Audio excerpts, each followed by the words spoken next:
রহমতুল্লাহি ওয়া বারাকাতুহু। আলহামদুলিল্লাহি রাব্বিল আলামিন ওয়াসসালাতু ওয়াসসালামু আলা সাইয়্যিদিল আমবিয়াই ওয়াল মুরসালিন ওয়া আলা আলিহি ওয়া আসহাবিহি আজমাইন, আম্মা বা'দ। قال الله تعالى في كلامه المجيد: أعوذ بالله من الشيطان الرجيم.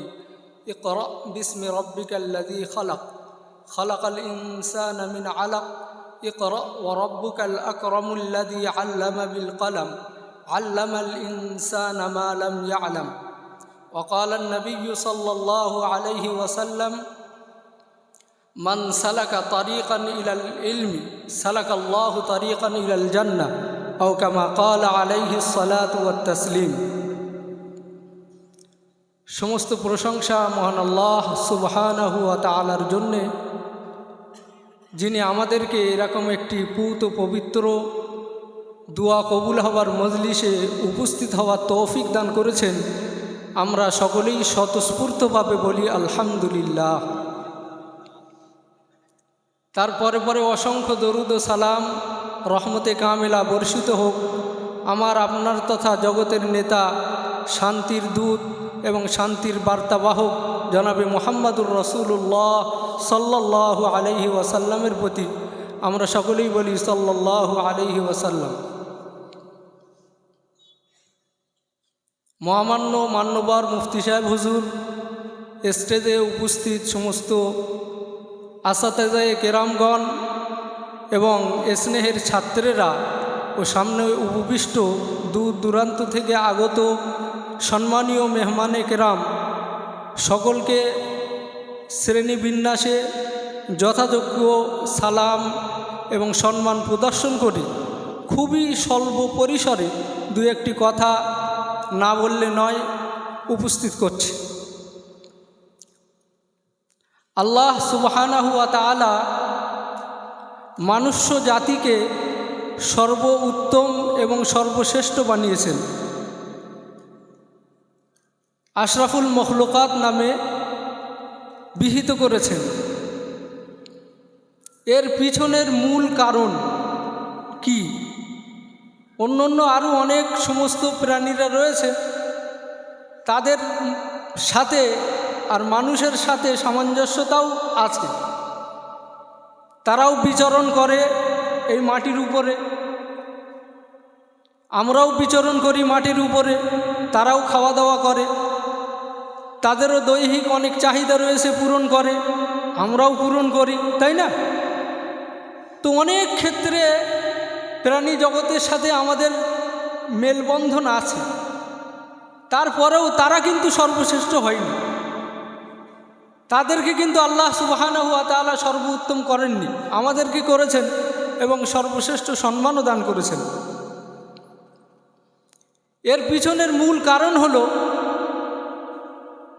ইলম, অর্থাৎ জ্ঞান।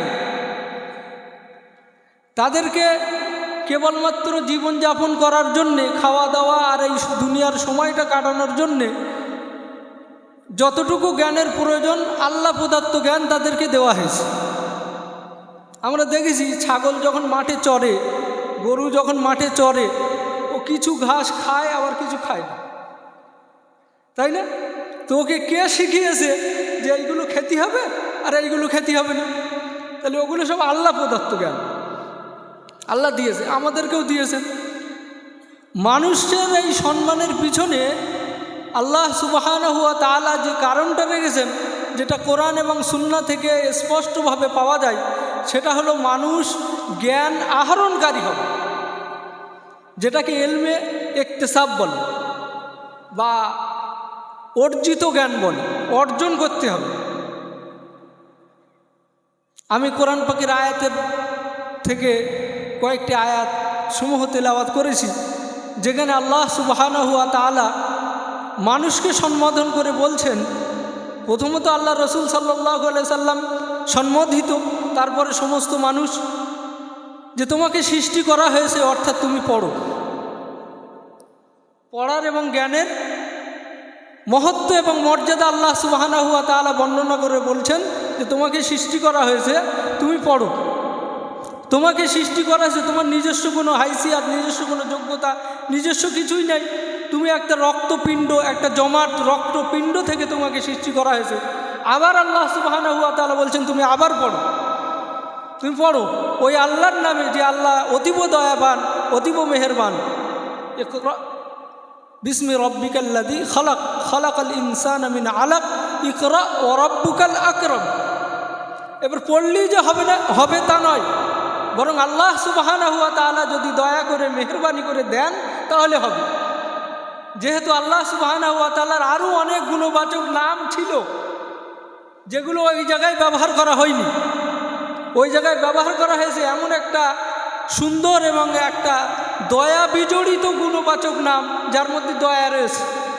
অর্থাৎ মেহনত মুজাহাদা পড়াশুনো করলেই যে হবে তা নয়, বরং আল্লাহ সুবহানাহু ওয়া তাআলা দয়া করে দেবেন তো হবে। তারপরে আল্লাহ সুবহানাহু ওয়া তাআলা বলছেন যে আমি মানুষকে জানিয়েছি ওই সমস্ত জ্ঞান যেগুলো সে জানতো না। যাই হোক, মুফতি সাহেব হুজুর আসছেন, আমি আর কথা দীর্ঘায়িত করছি না। আমরা এখানে কেন উপস্থিত হয়েছি এবং আমরা লাভবান হব কোন দিক দিয়ে? তো আল্লাহর রসুল সাল্লাল্লাহু আলাইহি সাল্লামের যে হাদিসটা আমি তেলাওয়াত করেছি তার অর্থ এরকম যে, যে মানুষটা ইলমের রাস্তায়, শরিয়াতের জ্ঞানের রাস্তায় যে মানুষটা গেল, সে জান্নাতের দিকে এক ধাপ এগিয়ে গেল। অন্য একটি রিওয়ায়াতের মধ্যে এসছে আল্লাহ রসুল সাল্লাল্লাহু আলাইহি সাল্লাম বলছেন, কুন আলিমান আও মুতাআল্লিমান আও মুস্তামিআন আও মুহিব্বান ওয়ালা তাকুন খামিসা। হয় তুমি আলেম হও, নাই তুমি ছাত্র হও, নাই তুমি আলেমের শ্রবণকারী হও, শূন্যওয়ালা হও, আর নতুবা তুমি আলেমের মহাব্বতকারী হও, পঞ্চম নম্বর হয়ে না। অর্থাৎ আমরা এখানে উপস্থিত হয়েছি আমরা আলেমদের মহাব্বতে, জামিয়া রহমানিয়ার মহাব্বতে। আল্লাহ আমাদের এই মহাব্বতকে কবুল করুন। এই বলে আমি আমার বক্তব্য শেষ করছি। ওয়া আখির দাওয়ানা আনিল হামদুলিল্লাহি রাব্বিল আলামিন। মাশাআল্লাহ, মাশাআল্লাহ। একটু তাকবীর দেন, নারায়ে তাকবীর। এ সবাই মিলে আওয়াজ তুলে তাকবীর দিই, নারায়ে তাকবীর। আল্লামা রুহুল আমিন স্মৃতি জামিয়া রহমানিয়া, মহামান্য মুফতি সাহেব হুজুর কিবলা, মহামান্য মুফতি সাহেব হুজুর কিবলা, না